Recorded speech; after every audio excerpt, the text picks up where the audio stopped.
আর একটা হেলথের principal secretary. আমরা ওদের বোঝালাম যে একসাথে যদি পুরো ঘরটা খালি করে দেওয়া যায় তাহলে অ্যাডমিনিস্ট্রেশনটা চলবে কি করে। সুতরাং আমরা ওদের কথা মতো ডিএম এবং ডিএইচএসকে সরাবার সিদ্ধান্ত নিয়েছি এবং তাদের সম্মানজনকভাবে, এর থেকে উঁচু পোস্ট ওদের আর কিছু হয় না। তো যাই হোক, যে একজন ডিএমই হতে পেরেছে বা ডিএইচএস হতে পেরেছে এবং তারা যথেষ্ট জাস্ট হয়েছে, নতুন বেশি দিন হয়ওনি, কিন্তু যেহেতু ছাত্রছাত্রীরা বলছেন ওদের প্রতি আমাদের আস্থা নেই, তাই তাদের ব্যাপারটাকে গুরুত্ব দিয়েছি। বাট এটাও ঠিক, আমি কিন্তু ডিএমইকে বা ডিএইচএসকে আমরা কাউকে অসম্মান করিনি, কিন্তু ওদের বিরুদ্ধে যেহেতু চিকিৎসকদের ক্ষোভ আছে এবং তাই ওদের দাবি মেনে নিয়ে আমরা বলেছি এই দুজনকে সরানোর সিদ্ধান্ত আমরা নিয়েছি। 3 নম্বর হচ্ছে ওদের যেটা ডিমান্ড ছিল 4 নম্বর, 3টের মধ্যে 2টো করলাম। আর 4 নম্বর ডিমান্ড যেটা ছিল সিপি বিনীত গোয়েলকে সরিয়ে দেওয়ার জন্য। বিনীত গোয়েল ওদের কাছে নাকি আগেই স্বীকার করেছিল, যেটা ওরা মিটিংয়ে বললেন, যে আমি পদত্যাগ করতে চাই, কারণ আমার মনে হচ্ছে তোমরা যখন আমার প্রতি আস্থা রাখতে পারছো না, তোমাদেরও যেমন পরিবার পরিজন আছে আমারও আছে, এটা ওরা আমাকে মিটিংয়ে বলল। এবং বলার পরে আমরা কথা বলি নিজেদের মধ্যে, সিদ্ধান্ত নিয়েছি আগামীকাল 4টের পর আমরা কলকাতা পুলিশ এ বদল আনব এবং নতুন সিপিকে দায়িত্বভার বিনীত দেবেন যতক্ষণ পর্যন্ত কোর্ট কেসটা কাল কমপ্লিট না হচ্ছে। 4টের পর আমরা টাইম দিয়েছি। সেক্ষেত্রে নতুন সিপি এবং আরও কিছু পুলিশের রদবদল হবে, সেটা চিফ সেক্রেটারি কালকে নোটিফাইড করে দেবেন আফটার 4 o'clock। এবং বিনীত যেখানে কাজ করতে চেয়েছে সেখানেই তাকে দেওয়া হয়েছে। আমরা এটাও বলেছি, দেখো পুলিশ আমাদের ফোর্স এবং তারা সারাক্ষণ কাজ করেন, তাদের দিকটাও আমাদের দেখা উচিত থেকেই। যেহেতু ওই দিন সিপি পৌঁছবার আগে নর্থের ডিসি পৌঁছেছিলেন আগে এবং 14 তারিখে ঘটনাটা ঘটেছিল এবং ওরা অভিযোগ করেছিল, যার জন্য নর্থের ডিসিকেও সরিয়ে দেওয়ার সিদ্ধান্ত হয়েছে। ওখানে কাকে দায়িত্ব দেওয়া হবে সেটা কালকে ডিসাইড হবে। এছাড়াও সেফটি, সিকিউরিটি, হসপিটালের ডেভেলপমেন্ট, ইনফ্রাস্ট্রাকচার গুরুত্ব দিয়ে দেখা হবে এবং এক্ষেত্রে টাইম টু টাইম যদি কোনো প্রবলেম অ্যারাইজ করে চিফ সেক্রেটারির আন্ডারে একটি কমিটি বানিয়ে দেওয়া হয়েছে, যেখানে চিফ সেক্রেটারি নিজে দায়িত্ব নিয়ে ওরা যদি কথা বলতে চায়, chief secretary, home secretary, DG CP থাকবেন, তারা তাদের বক্তব্য জানাতেই পারেন। এইসব নানা রকম কথাবার্তা চলার পর আমরা, যেহেতু ডিটেলসটা আপনারা মেলেই পেয়ে যাবেন, আমি এটা বলি মিটিংটা পজিটিভ হয়েছে বলে আমি মনে করি, ওরাও নিশ্চয়ই মনে করে, তারাই বা সাইন করবে কেন আর আমাদের চিফ সেক্রেটারি বা সাইন করবে কেন। আমরা বরঞ্চ ওদের দাবি একটু বেশি মেনেছি, তার কারণ ওরা ছোট বলে। এবং আমি লাস্ট যেটা বলেছি যে তোমাদের কাছে আমার আবেদন থাকবে যে তোমরা, আমি জানি তোমরা বলবে আমরা ফিরে গিয়ে জীবিতে আলোচনা করব, সেটা হতেই পারে। তোমাদের মধ্যে অনেকগুলো গ্রুপ আছে, অনেকগুলো মেডিকেল কলেজ আছে, হসপিটাল আছে, ঠিক আছে, তোমরা ফিরে গিয়ে আলোচনা করো, কিন্তু যেটা এখানে মিনিটসে সাইন করেছি আমরা দুপক্ষ, এরপর তোমরা কাজে যোগদান করো মানুষের স্বার্থে। চারিদিকে বন্যা হচ্ছে, আমার কাছে খবর আছে হুগলিতে খানাকুলে 35 জন মানুষ ট্র্যাপড হয়ে আছে, তাদের আগে বেরোতে বলা হয়েছিল, তারা বেরোতে পারেনি, কিন্তু জল হঠাৎ করে ছেড়ে দিয়েছে ডিবিসি, পাঞ্চেত এবং তেনুঘাট। মিটিং শেষ হওয়ার পরেও আমি হেমন্ত সোরেনের সাথে 3 বার কথা বলেছি, তাকে আমি বারবার রিকোয়েস্ট করেছি, কিন্তু আমি জানি না তারা কি করবে, কারণ ইতিমধ্যে যা জল ছেড়েছেন তাতে বীরভূম, বর্ধমান, বাঁকুড়া, হাওড়া, হুগলি, নর্থ 24 পরগনা, সাউথ 24 পরগনা অনেকটাই এফেক্টেড হয়েছে। হাওড়া আমি নিজে যে বাড়ি আদিগঙ্গার সামনে থাকি, আমি দেখতে গিয়েছিলাম কি অবস্থা জলের। আমি এতটা জল আসতে কোনোদিনও দেখিনি, কারণ আমাদের গোলাটা হচ্ছে সবচেয়ে উঁচু, আমাদের এই জায়গাটা।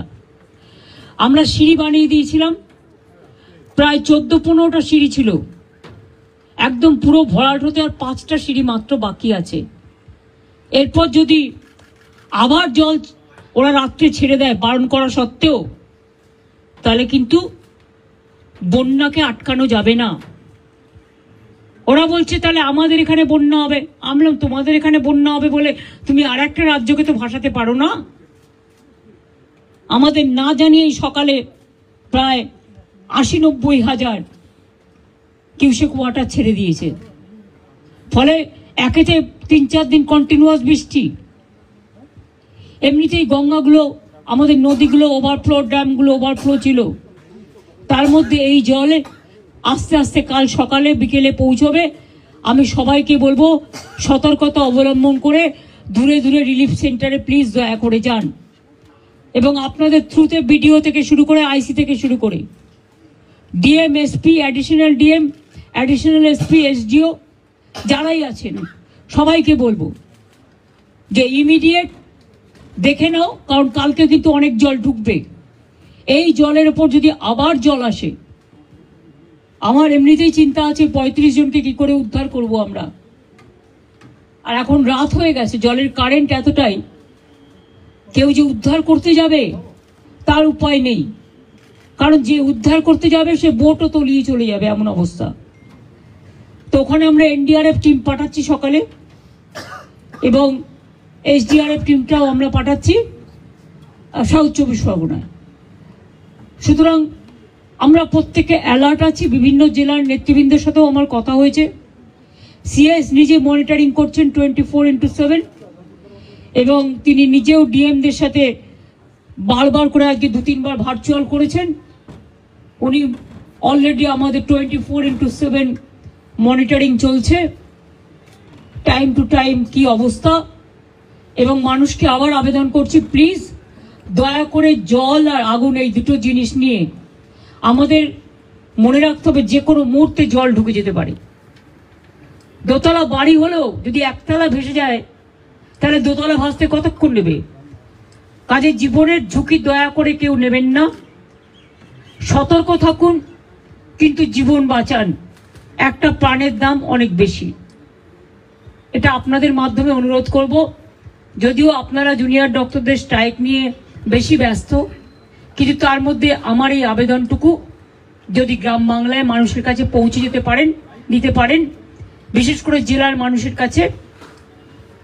কারণ কলকাতায় যদি এই অবস্থা হয় গঙ্গার, তাও তো হাই টাইড আজকে ছিল না। আমি দেখছি এখন জোয়ার আছে, জলের স্রোতের টান খুব বেশি আছে, এবং সেই জন্যই বুঝতে পারছি না, ইভেনিং আমরাও হয়তো যে কোনো সময় ডুবে যেতে পারি। জলের যে স্রোত আছে, তারপরে যদি আবার জল ছাড়ে, নিজেদের ঠিক রাখার জন্য অন্য স্টেটের উপরে ছেড়ে দিলাম, এটা কিন্তু ঠিক হচ্ছে না। আমি আমার প্রতিবাদ জানিয়েছি। হ্যাঁ, বলেছি আমি যে আপনারা প্লিজ কর্মবিরতি তুলুন। এত কিছু আলোচনা, আপনাদের 4টের মধ্যে 3টে ডিমান্ডই মেনে নিয়েছি। তাছাড়াও সিসিটিভি, লাইট, রেস্টরুম, ওয়াশরুম এগুলো করে দেওয়ার ব্যাপারেও 100 কোটি টাকা দেওয়া হয়েছে, এবং এছাড়াও সিকিউরিটি অডিটিং এর ব্যাপারেও আমরা দেখছি। সবার যাতে নিরাপত্তা থাকে, আমাদের যতদূর সম্ভব আমরা করব।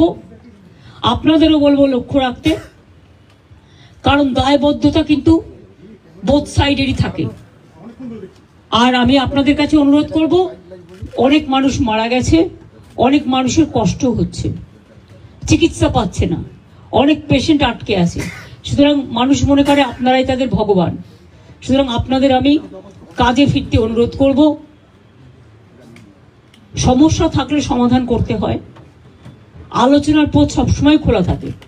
আজকে 3 দিন অপেক্ষা করার পর, আজকে 4 দিন 5 দিন, 3 ঘন্টা 2 ঘন্টা 3 ঘন্টা অপেক্ষা করার পর আজকে প্রায় সব প্রসেস শেষ করতে 5.5 ঘন্টা টাইম লেগেছে।